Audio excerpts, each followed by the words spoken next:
Pues le vuelvo a rogar que vayan ya poniéndose en sus lugares. Y vamos a comenzar pues poniéndonos en manos del Señor. Y antes de escuchar esta ponencia del cardenal Semeraro, que será presentado por don Rafael Sornoza, obispo de Cádiz, pues nos ponemos en pie y rezamos con la oración del segundo Congreso Internacional de Hermandades y Piedad Popular. La tienen además en sus libros de adoración eucarística. En el nombre del Padre, y del Hijo, y del Espíritu Santo. Amén.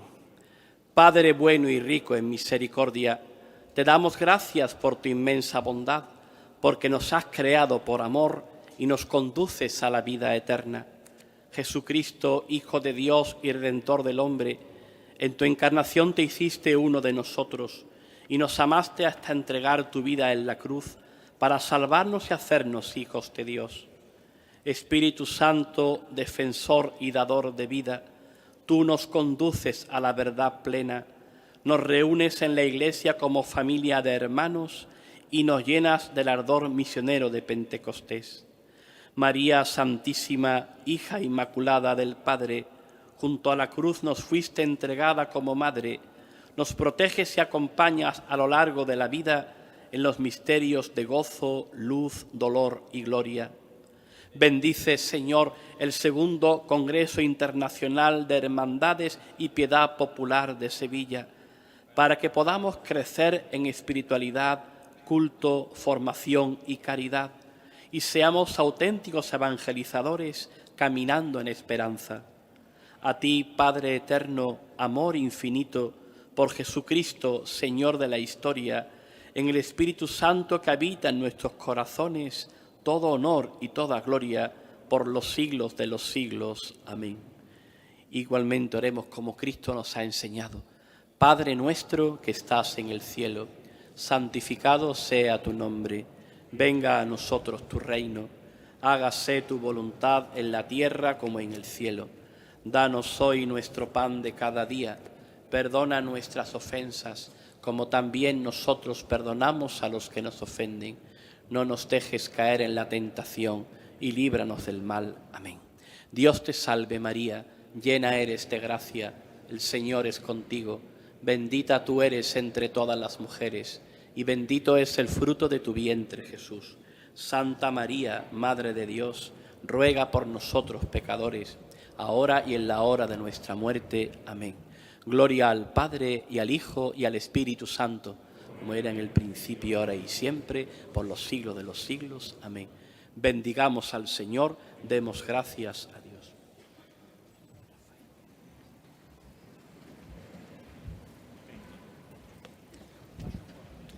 Muy buenas tardes a todos.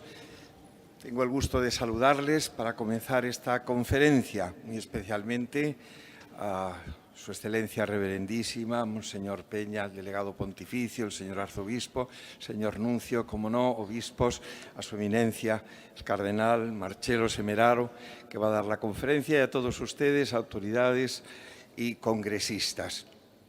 El cardenal Marcelo Semeraro, a quien saludo cordialmente y doy la bienvenida, es el prefecto del Dicasterio de la Causa de los Santos y administrador apostólico actual de la Iglesia Católica Bizantina en Italia. Eminencia, bienvenido a este congreso y bienvenido a Sevilla. Está usted en su casa, es bien conocido aquí, donde hemos tenido el gusto de compartir varias celebraciones y aprender de su magisterio con ocasión de algunas beatificaciones. Permítame que haga un rápido repaso de su vida a modo de presentación, que nos haga conocer mejor su persona y su trayectoria. Él estudió en el seminario de la diócesis de Lecce y en el seminario regional del Molfetta, donde hizo estudios superiores de filosofía y teología y donde después de ordenarse sacerdote en el año 1971 trabajó incluso llegando a ser rector del seminario. También fue vicario episcopal para los laicos y vicario del sínodo diocesano.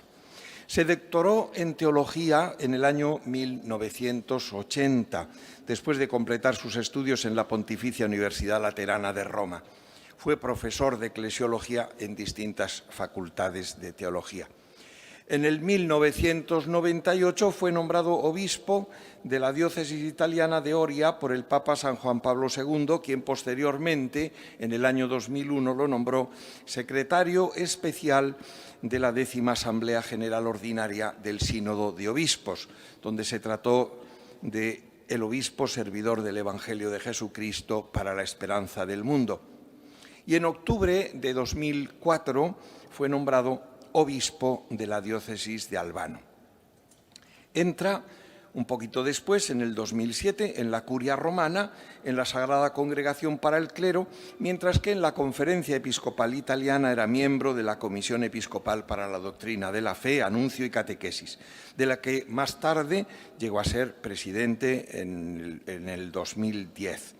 También fue presidente del Diario Nacional de Italia Futuro. En 2013, el recién elegido Papa Francisco lo nombró secretario del Consejo de Cardenales que asesora al Papa sobre la gestión de la Iglesia Universal y para la organización de la Curia Romana. En 2016 fue nombrado miembro de la Secretaría para la Comunicación. En el 2020 fue confirmado como miembro de la Congregación para las Causas de los Santos, donde poco después fue nombrado prefecto con dignidad de arzobispo, aunque permaneció un año más como administrador apostólico de la diócesis de Albano en sede vacante. Fue creado cardenal en el consistorio celebrado el 28 de noviembre de 2020 y nombrado miembro de la Congregación para las Iglesias Orientales y del Dicasterio para la Comunicación. Además, posteriormente, fue también miembro de la Congregación para el Culto Divino y la Disciplina de los Sacramentos. Tras la entrada en vigor de la Constitución Apostólica Predicate Evangelium, en junio del 2022 pasó a ser prefecto del Dicasterio de las Causas de los Santos. Y finalmente, en este año 2024, fue nombrado miembro del Dicasterio para la Doctrina de la Fe. Este recorrido por su vida, sus cargos, sus ministerios y encomiendas, pues realmente es muy importante para conocerle, pero me parece que se nos queda un poco fuera esta vertiente más humana de la que me gustaría decir, en lo que yo sé por lo menos, pues que es un hombre abierto, dialogante, buen conservador, muy culto, simpático, amante de la buena música clásica, de la buena, y además íntimo amigo del Papa Francisco, de antes incluso de llegar al pontificado, y si se me permite decirlo en voz baja, como una intimidad, amante de la paella, de la buena también. Recuerdo que en una de sus homilías en la beatificación de los mártires, Manuel González y compañeros dijo que la vida cristiana es una misión arriesgada y que el cristiano confirmado por el Espíritu no puede dejarse intimidar por el mundo, que somos frágiles pero confortados por Dios. Nos ha invitado siempre en estas ocasiones a ser santos. En la Universidad Laterana, en un congreso sobre modelos de santidad, insistía en que la santidad no es de algunos genios, sino que nace de la fidelidad diaria al Evangelio y a la eclesialidad de los santos en la fuerza de la comunidad cristiana. Hace unas semanas, en Barcelona mismo, recordaba los testimonios de martirio, invitándonos a abrir la confesión de nuestra fe imitando a Jesús, al encuentro, a la misericordia, al cuidado de los demás. Y aquí mismo en esta catedral, muy recientemente, en la beatificación del Padre Torres Padilla, nos animaba a vivir como contemplativos en la acción, con caridad de prestamistas a fondo. Eminencia, ayúdenos ahora a aspirar a la santidad, a cuantos estamos hoy aquí. Gente buena, en muchos casos más que buena, virtuosa, amando al Señor y a su Madre, a la Virgen María. Y anímenos a hacer el bien sin cansarnos, ya que, como nos recordó el año pasado en la Universidad San Dámaso de Madrid, Citando a San Gregorio de Nisa, la criatura nunca se cansa de hacer el bien. Es imposible hartarse de la acción virtuosa, ya que la vida virtuosa es la escalera de Jacob que une el cielo y la tierra. Les diré como una pequeña intimidad que Su Eminencia, el señor cardenal, está un poco preocupado o lamenta no dominar tanto el español como para poder hablarlo como más distensadamente o más distendidamente, y va a tener que leer su conferencia. Pero no se preocupe, porque cuando ha predicado le hemos entendido perfectamente, cuando ha leído estaremos muy atentos y esperamos sus palabras con interés. Les recuerdo el tema de su ponencia: oración y liturgia en la propuesta de santificación de las hermandades y cofradías. Eminencia, tiene usted la palabra.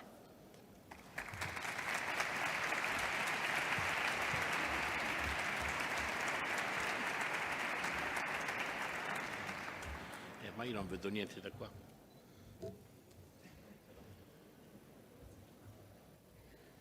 Sì, da qui io solo passo.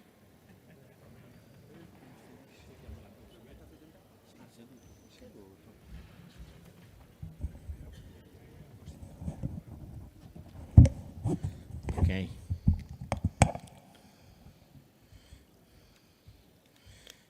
Santissimo Sustituto, Arzobispo, amigos, agradezco a vuestro arzobispo, amigo fraterno, miembro del Dicasterio para los Casos de Santos, la invitación que me ha hecho, y me siento honrado de encontrarme con todos vosotros en este congreso. Hablaré sobre el tema oración y liturgia en la propuesta de santificación de las hermandades. Además de sentirme honrado, también estoy contento, porque esta invitación me retrotrae a cuando, siendo aún un joven sacerdote, fui padre espiritual de una cofradía de mi pueblo que llevaba el nombre de los santos Cosme y Damián durante más de 20 años. Quisiera comenzar con una cita del Papa Francisco,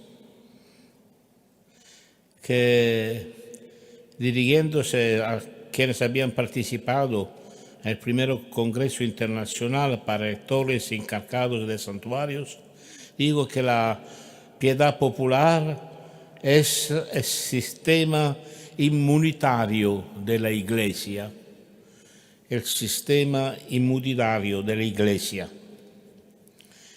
Cuando la Iglesia comienza a volverse demasiado ideológica, demasiado gnóstica y demasiado pagana, la piedad popular la corrige y la defiende. La imagen es realmente eficaz, porque el sistema inmunológico, aunque no es importante como el sistema nervioso o el cardiovascular, es sin embargo una especie de red de vigilancia que protege el organismo de los agentes patógenos externos e internos.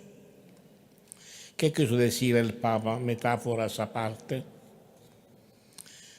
Recordemos que las dos expresiones, gnosticismo y pelagianismo, se encuentran en la exhortación apostólica Evangelii Gaudium. Parafraseando ese documento, podríamos decir entonces que por gnosticismo se entiende hoy un cristianismo abstracto, hecho solo de ideas, o en el mejor de los casos como cultura, pero ciertamente no como encuentro con una persona real con la que vivir, Cristo Jesús. Vista desde esta perspectiva, la pietà popular siempre nos hace encontrarnos con la carne de Cristo. Pienso, por ejemplo, en los grandes ritos de la Semana Santa, que en tantos lugares marcan el papel de las cofradías, especialmente aquí en esta tierra. Considerando la piedad popular desde esta perspectiva, el documento de Aparecida dice: nuestro pueblo se identifica particularmente con Cristo sufriente, lo mira, los besa o toca sus pies, allegados como diciendo: este es el que me amó y se entregó por mí. Muchas de estas personas son excluidas, ignoradas, empobrecidas, pero no bajan los brazos. Con su religiosidad característica, se aferran al inmenso amor que Dios les tiene y les recuerda constantemente su dignidad.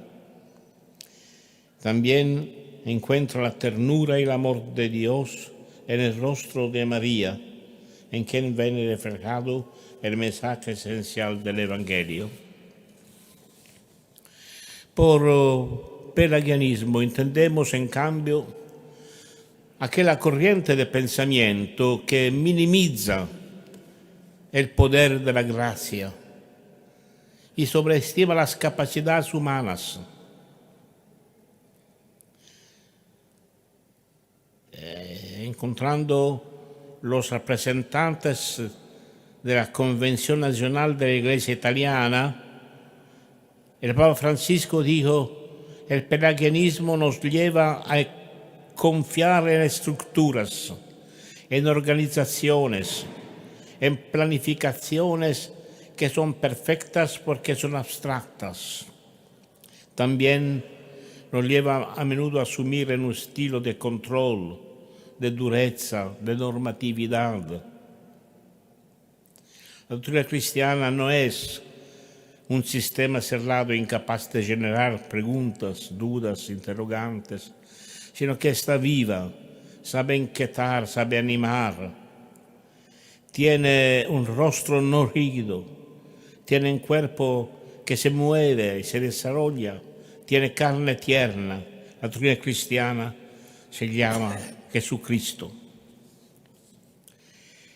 También aquí quisiera añadir una cita del documento de Ana Aparecida, que se refiere al proceso de secularización que desde hace decenios socava a los cristianos en su fe y su práctica religiosa. También en este caso, la piedad popular es capaz de inmunizar la fe cristiana. De hecho, resulta ser una poderosa confesión del Dios vivo que actúa en la historia y es un canal de transmisión de la fe. Caminar juntos a los santuarios y participar en otras manifestaciones de piedad popular, incluso llevando a los propios hijos o invitando a otros, es en sí mismo invitar a otros, en sí mismo un gesto de evangelización por el que el pueblo cristiano se evangeliza a sí mismo y realiza la misión de la Iglesia. Evidentemente, el discurso sobre la eficacia inmunológica de la piedad popular podría profundizarse. Consideremos, por ejemplo, una de sus potencialidades, a saber, el hecho de que pueda ayudar a la Iglesia a defenderse del problema de la insignificancia social. La piedad popular, en efecto, puede ofrecer un amplio abanico de ocasiones, lugares e instrumentos desde los que y con los que la Iglesia puede seguir lanzando su mensaje y anunciar a Jesús con un efecto multiplicador. Pensemos, por ejemplo, en la multiplicidad de las celebraciones litúrgicas que, con ocasión de las fiestas patronales y de otras festividades religiosas, cuentan en la participación de una multitud de personas que, por lo general, nunca va a la iglesia y sin embargo vuelven al pueblo para la fiesta del santo patrono. En estos casos, la piedad popular puede constituir un verdadero altavoz de evangelización. El Directorio sobre la piedad popular y la liturgia, publicado por la Congregación para el Culto Divino y la Disciplina de Sacramentos, señala que la fiesta de los santos, la fiesta del santo, tiene un gran valor antropológico. Es un día de fiesta, y la fiesta, es bien sabido, responde a una necesidad humana vital, enraizada en la aspiración a la trascendencia. A través de manifestaciones de alegría y júbilo, la fiesta es una afirmación del valor de la vida y de la creación. Como interrupción de la monotonía de la vida cotidiana, de las formas convencionales, de la sumisión a la necesidad de lucro, la fiesta es expresión de libertad intacta, de tensión hacia la felicidad plena, de exaltación de la pura gratuidad. Y como testimonio cultural pone de relieve el genio peculiar de un pueblo, sus valores característicos, las expresiones más genuinas de su folclore. Como momento de socialización, la fiesta es una ocasión para la expansión de las relaciones familiares y la apertura de nuevas relaciones comunitarias. Me refiero de nuevo a las diversas representaciones de la pasión, preparadas y vividas durante la Semana Santa. Acontecimientos que incluso en forma de representaciones sagradas implican a tanta gente. No hay lugar para un anuncio, al menos para hacer comprender el acontecimiento o para que el actor entre en su personaje. Pensemos de nuevo al piadoso ejercicio de la Vía Crucis. El Directorio sobre la piedad popular recuerda que es precisamente allí donde convergen diversas expresiones características de la espiritualidad cristiana.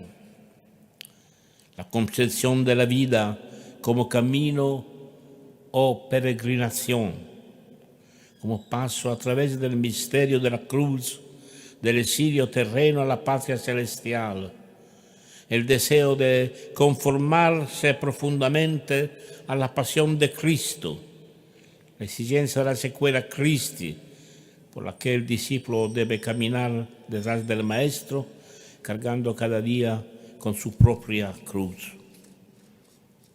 No cabe duda que si se realizan con devoción y dignidad cristiana, los ritos tradicionales pueden convertirse en valiosas catequesis. Lo mismo se dirá de las diversas procesiones.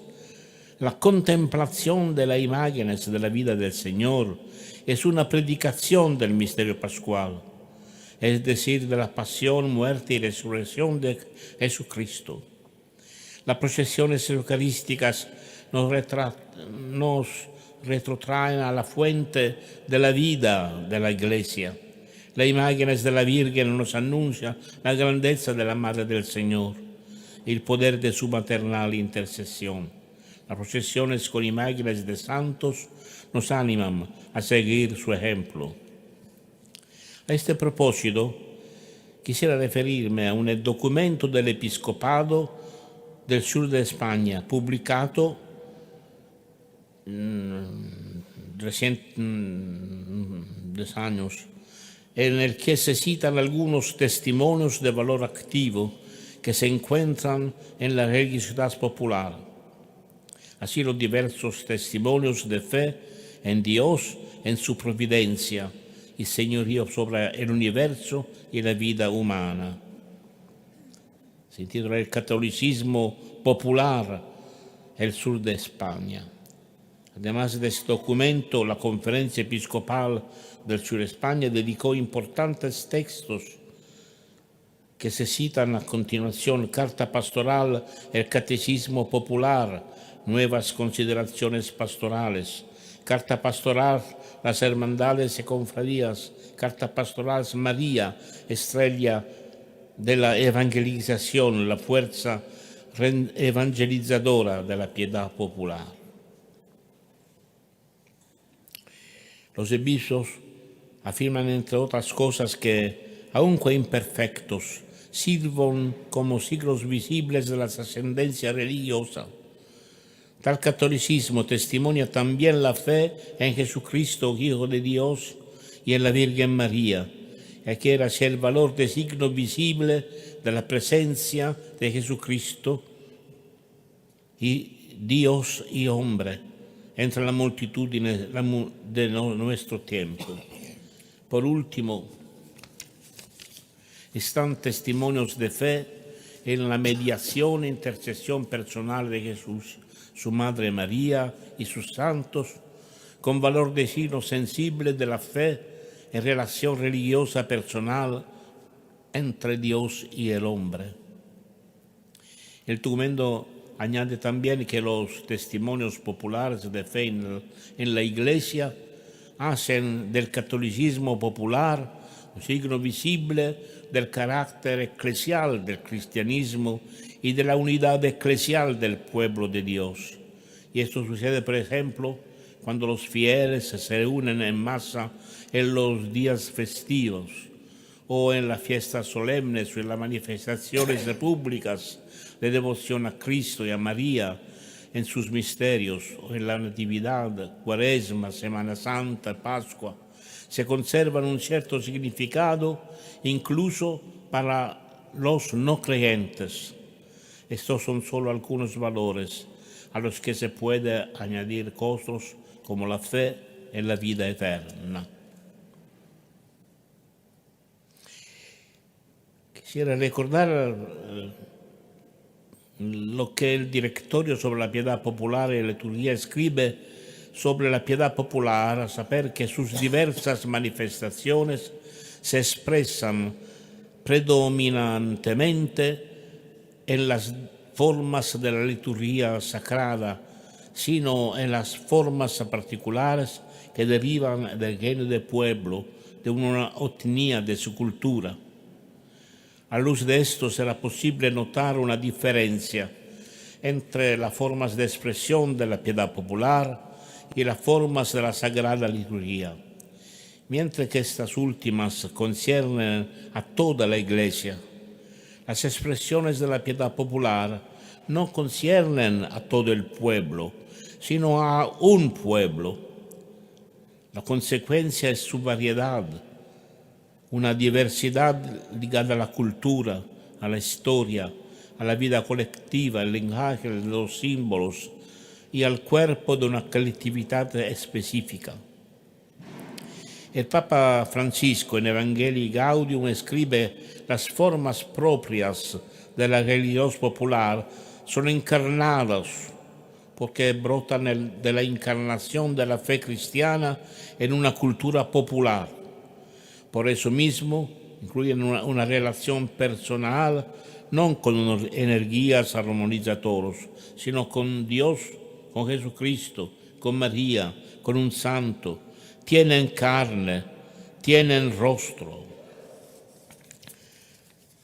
También se deduce, como sigue diciendo el Papa, que en la piedad popular, por ser fruto de evangelio inculturado, subyace una fuerza activamente evangelizadora que no podemos subestimar. Sería como despreciar la obra del Espíritu Santo. Más bien estamos llamados a alentarla y fortalecerla para profundizar el proceso de inculturización, que es una realidad interminable.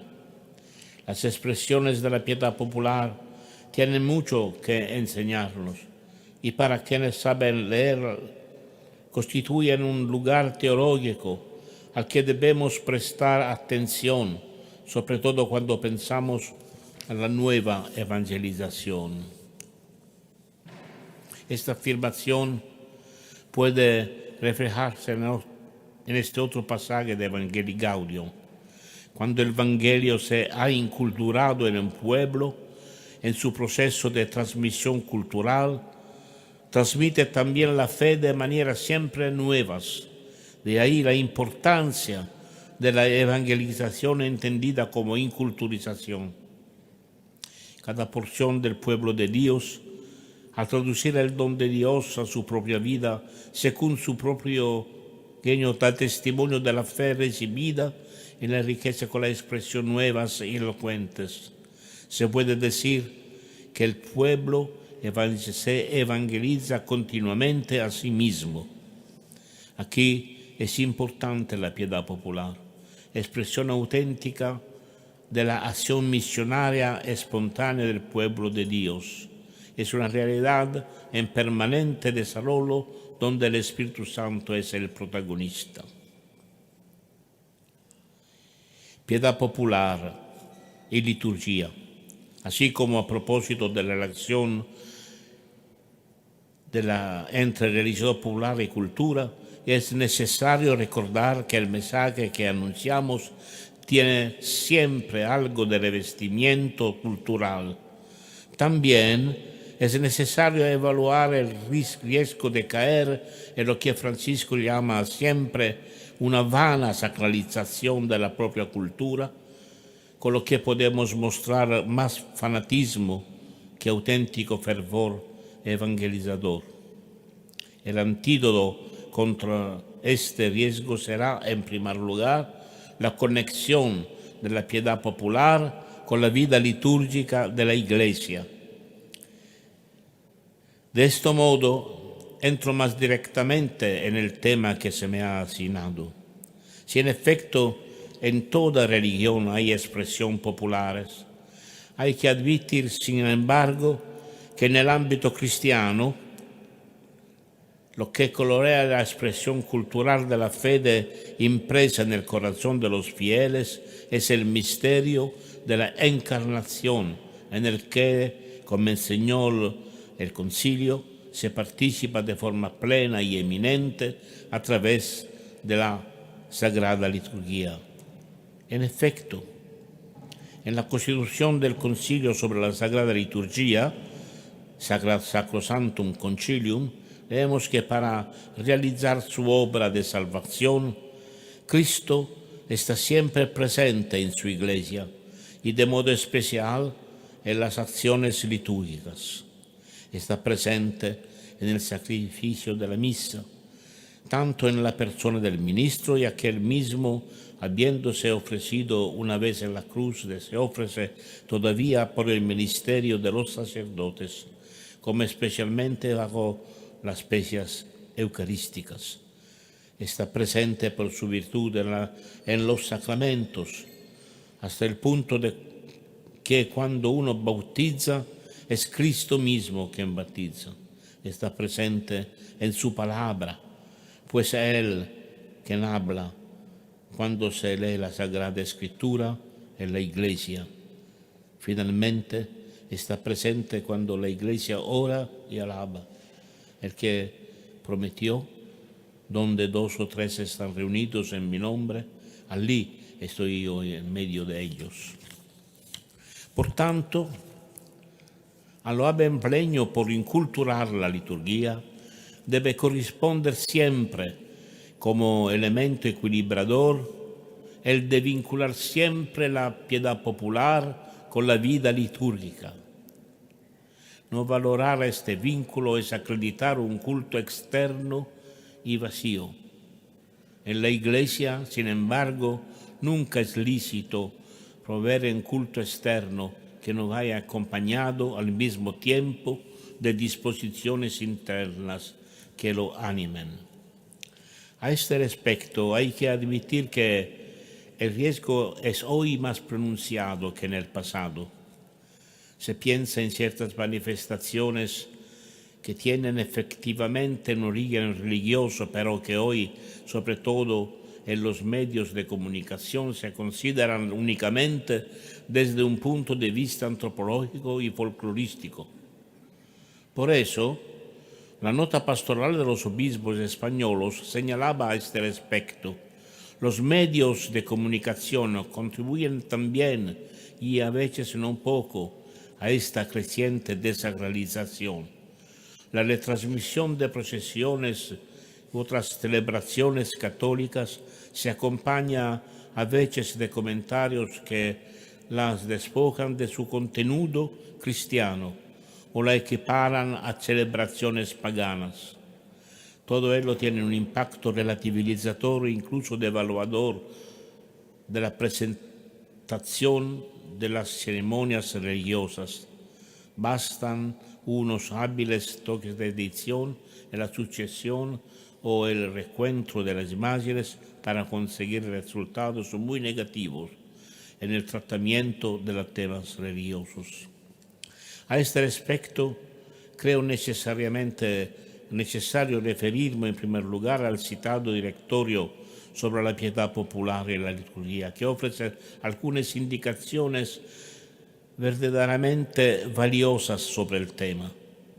Recuerda enseguida, por ejemplo, la importancia de respetar la diferencia objetiva entre los ejercicios piadosos y las prácticas devocionales con respecto a la liturgia, y por tanto de velar por que no se mezclen las fórmulas propias de los ejercicios piadosos y las acciones litúrgicas. Advierte, por tanto, que los actos de piedad y devoción encuentran su lugar fuera de la celebración de la Eucaristía y de los demás sacramentos. Por otro lado, llaman a superar, en su caso, la competencia o oposición con las acciones litúrgicas. Se establece el principio: debe salvaguardarse la precedencia que debe darse al domingo, a la solemnidad, a los tiempos y días litúrgicos.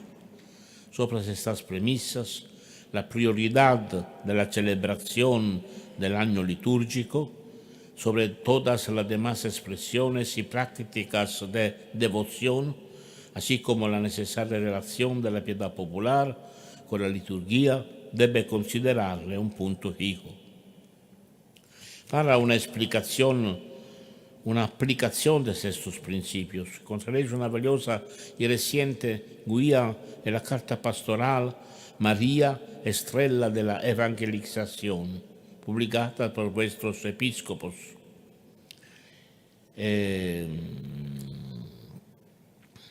Este documento dedica al tema números, por ejemplo, precisamente subrayar la diferencia objetiva entre los ejercicios piadosos, las prácticas de piedad popular y la liturgia. Subraya la primacía de la liturgia, que hay que preservar tanto el pensamiento como en la acción. No se debe olvidar que mientras los sacramentos son necesarios para vivir en Cristo, las formas de piedad popular pertenecen al ámbito de lo facultativo. Es por ello imprescindible que se dé preeminencia a la participación en la misa dominical, al sacramento de la penitencia, a la oración litúrgica y al año litúrgico sobre cualquier manifestación devocional. Un principio general muy útil, no solo para la vida de las hermandades, sino en general para la vida de nuestras comunidades, y no solo en España, sino en Italia, en todas partes.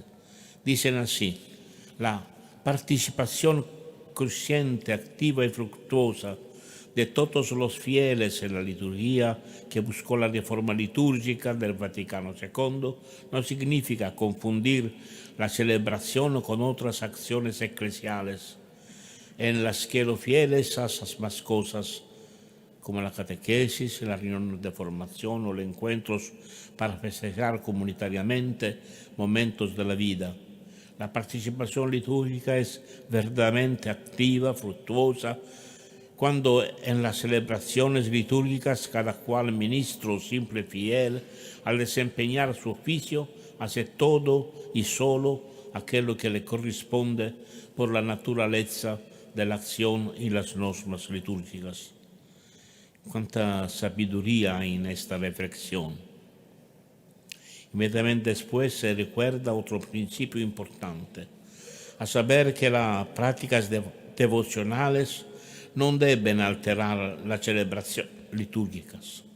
El respeto de las normas litúrgicas es el modo de respetar la necesaria armonía entre liturgia y piedad popular. Además, adaptar las prácticas devocionales a la liturgia exige mantener el ritmo propio del año litúrgico, con sus ritmos anuales y semanales, para que el domingo sea de verdad el día dedicado al Señor. Es imprescindible renovar el encuentro con Cristo vivo en la participación de la Santa Misa, fortaleciendo los vínculos con la Iglesia mediante un descanso digno que cuide la vida familiar y se abra a la solidaridad con el próximo. La caridad como obra primordial de las hermandades. La carta pastoral de los obispos dicen que vuestros obispos dicen que haber constatado con alegría que la práctica de la caridad cristiana es uno de los valores más profundamente vividos en vuestras comunidades. También este es un dato importante con el que me gustaría concluir. En efecto, desde una perspectiva histórica, debemos admitir que al menos hasta cierta época, la Iglesia cumplió su misión caritativa principalmente a través de las cofradías. En efecto, podemos decir que no hubo pobreza y sufrimiento, hermano, que no dieran origen a una cofradía. La caridad se manifiesta especialmente en los momentos difíciles de la vida, enfermedad, pobreza. A través de la obra de las cofradías, la Iglesia ha mostrado y puede mostrar aún hoy que es la verdadera experta en humanidad, que en su rostro refleja el rostro de Cristo y la caridad del Evangelio. Numerosas cofradías tienen al principio de su historia fines caritativos dirigidos a necesidades específicas, dedicándose a las diversas obras de misericordia. Los propios vergonzantes de nobles que por avatares, a menudo derivados de cuestiones políticas, se convertían de repente en pobres peregrinos. Los presos, los niños abandonados, expuestos, las niñas para casar, los condenados, compañías de justicia, los presos de deudas, la viudad, la huérfanos. El Papa Benedicto pronunció un discurso ante las cofradías italianas en el que subrayó precisamente la importancia de esta dimensión de la vida cristiana. Recordó que las cofradías comenzaron a surgir durante la Edad Media, cuando todavía no existían formas estructuradas de asistencia pública que garantizaran la extensión social y sanitaria a los sectores más débiles de la comunidad. Hoy ciertamente la prosperidad económica ha crecido en muchas partes, pero incluso allí donde lo ha hecho, sigue habiendo, como en el pasado, muchas zonas de pobreza y todavía queda mucho para hacer en el campo de la solidaridad. Ahora bien, las cofradías no son ciertamente sociedades de coros mutuos y simples asociaciones filantrópicas, sino un conjunto de hermanos que, queriendo de vivir el Evangelio con la certeza de ser parte viva de la Iglesia, se proponen poner en práctica el mandamiento del amor, que impulsa a abrir el corazón a los demás, de modo especial a quienes se encuentran en dificultades. El amor evangélico, amor a Dios y amor a los hermanos es el signo distintivo y el programa de vida de todo discípulo de Cristo, así como de todas comunidad eclesial. Es evidente que en la Sagrada Escritura el amor a Dios está íntimamente unido al amor al prójimo. Este también nos lo recuerda constantemente el Papa Francisco, para quien la misericordia es el eje principal que sostiene la vida y la misión de la Iglesia. Nos dice: Jesús quiere que toquemos la miseria humana, que toquemos la carne sufriente de los demás. Espera que renunciaremos a buscar a esos refugios personales o comunitarios que nos mantienen a distancia del nudo del drama humano, para que entremos verdaderamente en contacto con la existencia concreta de los demás y conozcamos la fuerza de la ternura. Cuando hacemos esto, la vida siempre se nos complica maravillosamente y vivimos la intensa experiencia de ser pueblo, la experiencia de pertenecer a un pueblo. Quiere que toquemos la miseria humana, que toquemos la carne sufriente de los demás. Muchas gracias.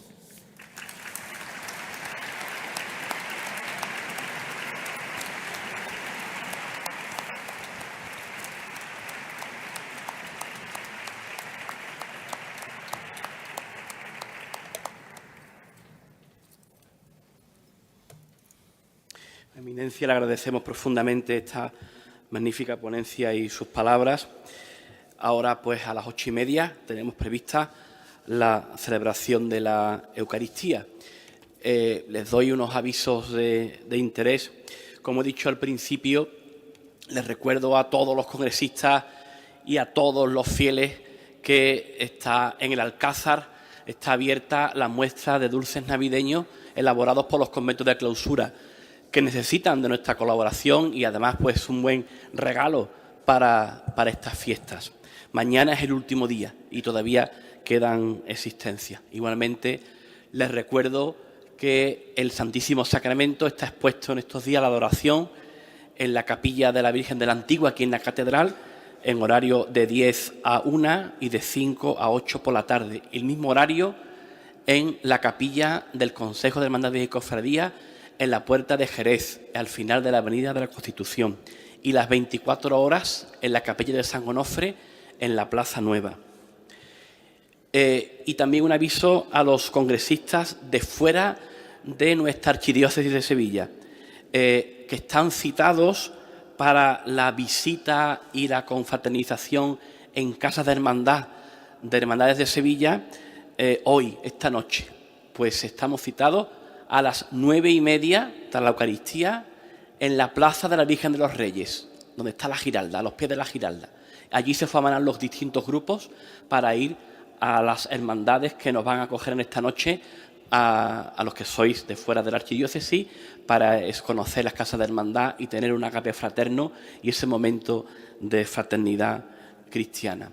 Y por último, ahora ya no es hora, pero en estos días y hasta el día 8 de diciembre, igualmente podéis, también en los momentos que no estemos en el Congreso, podéis visitar y venerar las distintas imágenes titulares de hermandades que están expuestas en nuestros templos y capillas. La lista es enorme, así que en casi cualquier iglesia que veáis, seguro que hay una hermandad que tiene expuestos sus titulares aquí en la capital e igualmente en muchos pueblos, si os animáis también a coger un transporte público o transporte privado. Pues lo dicho, y por supuesto mañana, Dios mediante, a las 10 de la mañana estamos citados para la sesión matinal de este congreso. E igualmente ahora a las 8:30 la celebración de la Eucaristía. Muchas gracias.